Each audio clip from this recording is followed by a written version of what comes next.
Hi, in this video we are going to check whether this function cost1 minus t2 is the autocorrelation function of a stochastic process.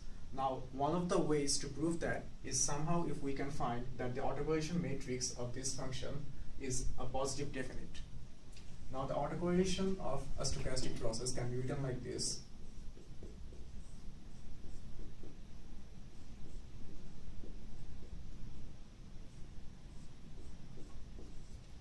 Now, if somehow we can find two vectors such as A conjugate multiplied by R multiplied by A, then we can get this expression.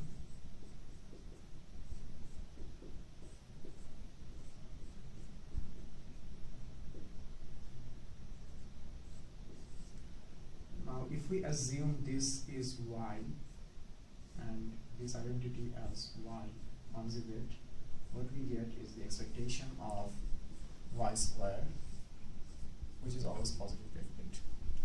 Now let's see what happens in case of this function cost1 minus t2. First, let's construct the autocorrelation matrix. So we'll get cost1 minus t1 cos t2 t1 minus t2 up to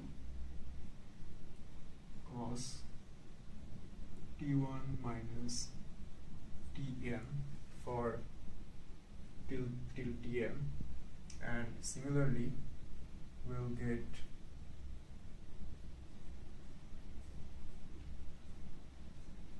cos t2 minus t1, and here we'll get cos tn minus t1, and finally we're going to get cos tn minus tn. Now, as we know that cos A minus B can be written as cos A cos B plus sin A sin B, so we can write this matrix as cos A cos B plus sin A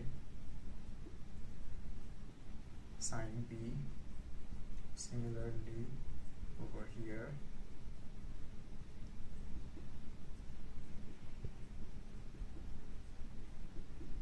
all the way to tn.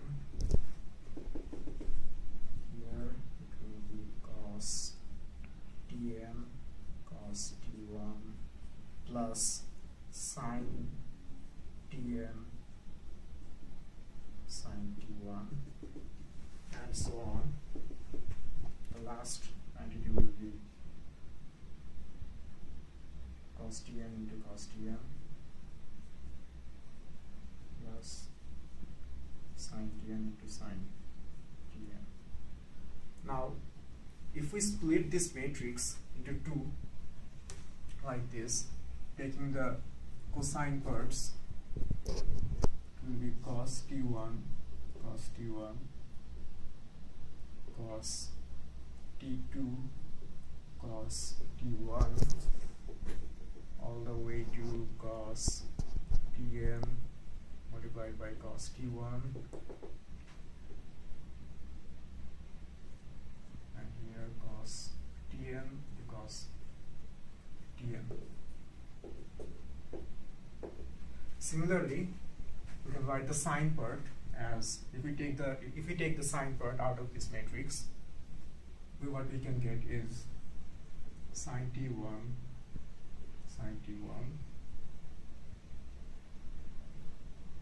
sin t1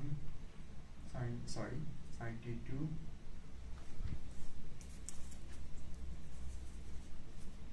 this is going to be sin t2 sin t1 all the way up to sin tn multiplied by sin t1, and here to sin tn multiplied by sin tn. Okay, so this matrix can be written as the multiplication of the column matrix cos t1 cos t2 all the way up to cos tm, and the row matrix cos t1 cos t2 up to cos tm. If we multiply these two matrices, then we can get this matrix from matrix multiplication. Similarly, we can split the sign matrix as well in this form, the column matrix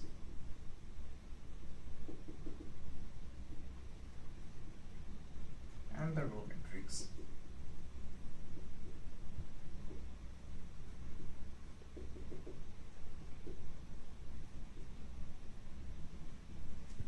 Now, if we represent this matrix, this column matrix, as capital A, then this is the conjugate of this matrix, A conjugate. Similarly, if we represent this one as B, then this is going to be B multiplied by B conjugate. Now, as we know that this identity and this identity are always positive definite because they are the multiplication of a matrix and its conjugate. Therefore, their addition is also supposed to be positive definite. So we can conclude that the autocorrelation matrix of cos t1 minus cos t2 is positive definite. Ergo, we can also conclude that the cos t1 minus t2 is a valid autocorrelation function.